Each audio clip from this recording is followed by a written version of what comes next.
Hello everyone, welcome to my new mini vlog. তো আজকে আমি ঘুরতে চলে যাচ্ছিলাম। তো আজকে আমি একা ঘুরতে যাব না, যাচ্ছে আমার সাথে রুদ্র। তো তোমরা অনেকেই আগের দিনের স্ট্যাটাস থেকে কমেন্ট করেছিলে যে বয়ফ্রেন্ড কেন, একটা ছেলে মেয়ে একসাথে ঘোরাঘুরি করলেই কি বয়ফ্রেন্ড গার্লফ্রেন্ড হতেই হবে? তো আপনাদের একটা কথাই বলি যে এত নেগেটিভ কেন ভাবেন যে একটা ছেলে মেয়ে একসাথে দেখলেই ওটা বয়ফ্রেন্ড গার্লফ্রেন্ড, ওরা ভাই বোনও হতে পারে।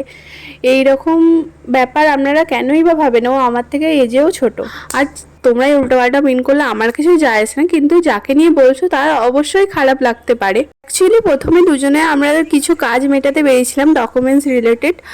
তারপর আমরা থার্ড ফ্লোরে ডমিনোজে চলে গেছিলাম, কিছু খাওয়া দাওয়া করলাম। তারপর শুরু হলো আমাদের কেনাকাটা। তো অনেক সুন্দর সুন্দর এখানে থ্রি পিসের সেট আছে। যারা আর্কেট এসছো তারা অনেকেই জানো যে থ্রি পিসের সেটগুলো কত সুন্দর সুন্দর আছে। তো ওখান থেকে আমি একটা থ্রি পিস সেট নিয়েছিলাম, আর রুদ্র নিয়েছিল একটা ওর জন্য শার্ট। দেন দেখছিলাম এই ক্রক্সগুলো বিক্রি করছে, তো একটা ক্রক্স নিয়েছিলাম, আমি পরেও নিয়েছি। আজকের মতো ভ্লগটা এখানেই এন্ড করছি। তো নেক্সট ভ্লগে আমি দেখাবো আমি কি থ্রি পিস সেট নিয়েছি। তো আজকের মতো টাটা।